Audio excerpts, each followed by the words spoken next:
Approaching Temple 9, there's this little noodle shop, which I always used to stop at. It had lovely udon noodles and a very friendly owner. She died last year, and her son plans to reopen it, but he hasn't retired yet, so he can't do it yet.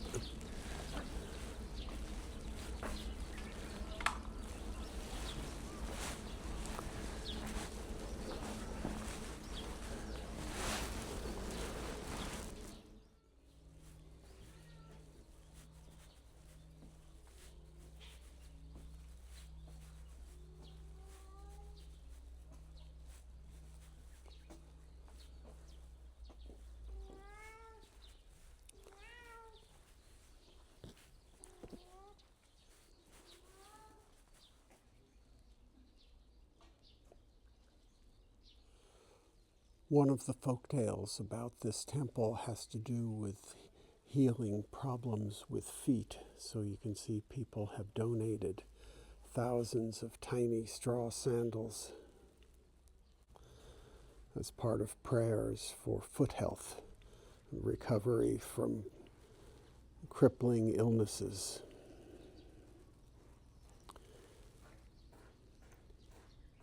Also, that's a picture of the Buddha's Nehan, the Buddha's physical death and entry into nirvana. The main image of the temple is like that: head north, face west.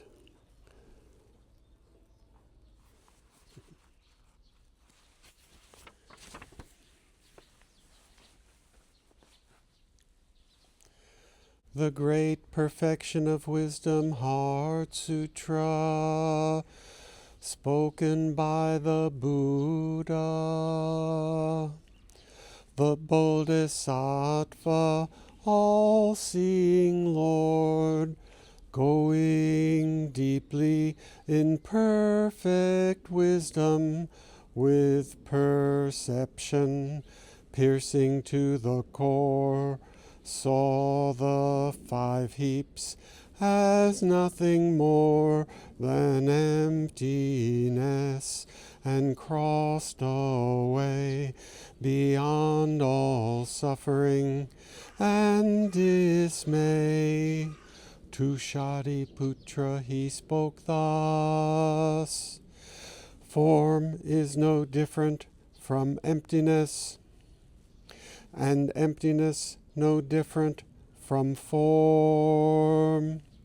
Form is exactly emptiness. Emptiness is exactly form. The same is true for the other 4 heaps: sensation, perception, formations, and mind. Emptiness, O Shari-san, is the nature of every phenomenon. Unborn and undying, not stained, not clean, not increasing at all, nor diminishing. In emptiness, thus, no form or sensation, no perceptions, formations, or the mind's ideation, no eyes, no ears, no nose, no tongue, no body, no mind, no object to see, or hear, or smell, or taste, or feel, no realm of sight, and all the rest, to even no realm of consciousness. No delusions, nor any exhaustion of them.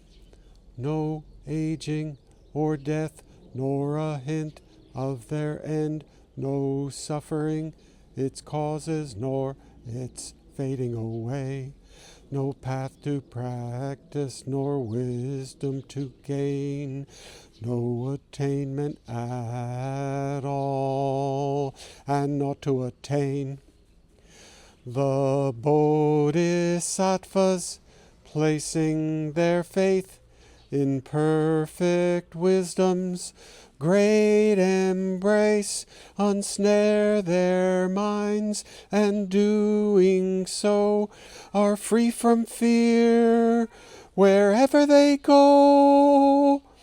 Far removed from all confusion, they dwell in nirvana sufferings. Conclusion: the three worlds, myriad enlightened ones, depending on this, the perfect wisdom, awaken entirely, irrevocably, and attain anuttara samyak sambodhi. Thus know that this perfection of wisdom is the transcendent incantation.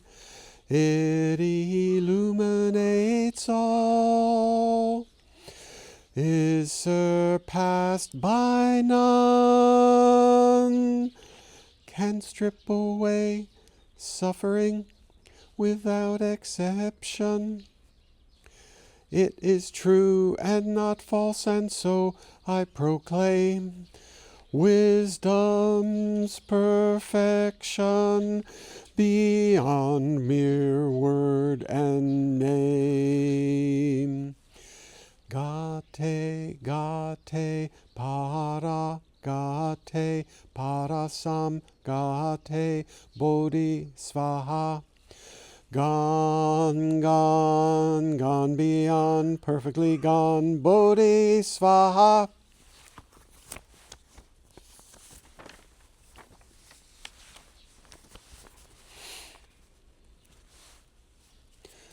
Horinji Temple Song, the Great Vehicle. The great vehicle, even the sin of slander, turned upon its head, is a karmic tether to the turning wheel of the law. The great vehicle, even the sin of slander, turned upon its head, is a karmic tether to the turning wheel of the law.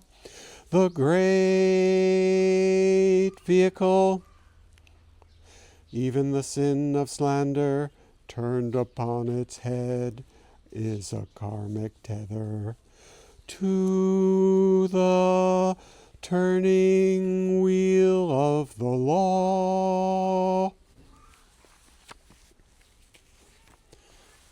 Horinji Honzon Shaka Nyorai. Nama Samanta Buddha Namba. Nama Samanta Buddha Namba. Nama Samanta Buddha Namba. Nomaku Sanmanda Bodanan Baku. Nomaku Sanmanda Bodanan Baku. Nomaku Sanmanda Bodanan Baku. Homage to all the Buddhas. Ba. The Komyo Shingon.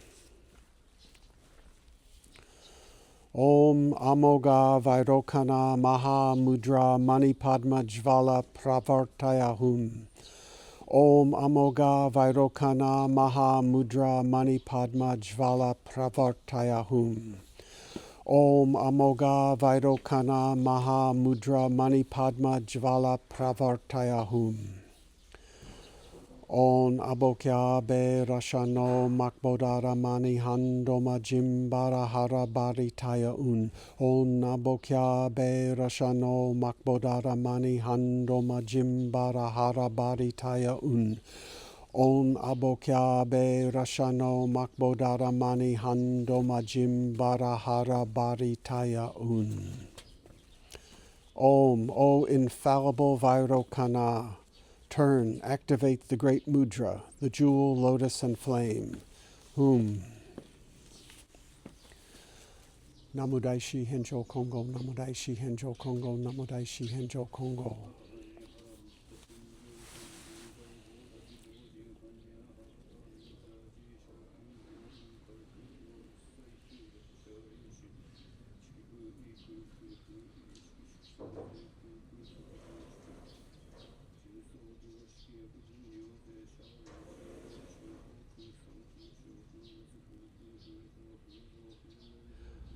So many of these temples have special memories for me from other times walking. I vividly remember the first time I walked the pilgrimage. I started in January, I think it was January 3rd or 4th, and of course it was very cold. And I took a long first day. I got actually all the way to just below Temple 10. Right now I'm at Temple 9, so that was almost at the end of a long, hard, cold day. And I got here, and at this spot where there's just a little canopy and some benches, there was a hot sweet potato stand. And I vividly remember eating that hot sweet potato, so sweet and soft and fragrant. And while I was sitting eating it, I ran into the grandfather of a student of mine, somebody I'd been teaching for the past 2 years in junior high school. So that made it a really, really memorable stop for me. This temple used to be, right now it's called Horinji, but it used to be known as Shirohebi Horinji. Shirohebi means white snake, because the legend is when Kukai was walking or on pilgrimage, however you want to say it, when he was here as a fairly young man, he found a white snake, which he interpreted as a messenger from the Buddha. And so that's why this temple was established here on this location, known as White Snake Temple. There are no white snakes around now, but there are a couple of cats. These temple buildings may look quite old, but actually they're not, because like most of these temples, it's burned more than once. In 1582, the lord of a neighboring domain marched through this province and destroyed almost all the temples. And this one, like the others, was burned. It was rebuilt 20, 30 years later, and it lasted a couple hundred years. And then in 1829, there was a local group of townspeople who did Ningyo Jodori, the puppet plays. You may have heard of the Bunraku puppet plays, which are famous from Osaka, but the tradition is much older and perhaps started actually in this area of having farmers groups putting on puppet plays several times a year. And they were practicing in one of the buildings here, and somehow a fire started and the whole thing burned down, except I think the bell tower is what the priest said. But again, it was rebuilt in the 19th century. And then I think there was a more limited fire in the 20th century, and part of it was rebuilt then. But you can't really tell, because they're made out of wood and tile, and the tile is ageless, and the wood ages very quickly in the weather here, because we have typhoons in the summer and cold weather in the winter, so the wood shows the age very quickly.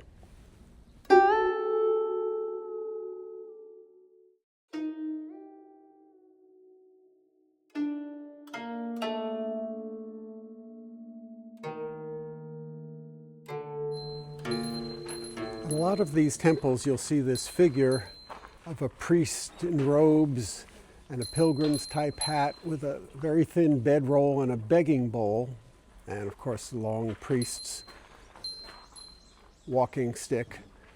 And these are known as Shugyo Daishi, hard training Daishi, which harks back to the time when Kobo Daishi walked around the island and other priests walked around from place to place, performing austerities, sleeping out just on a thin bedroll, and trying to reach enlightenment, or at least understanding of Buddhism better. And this is a sort of an exemplar for pilgrims, to keep it simple as you walk through the mountains. Don't carry too much.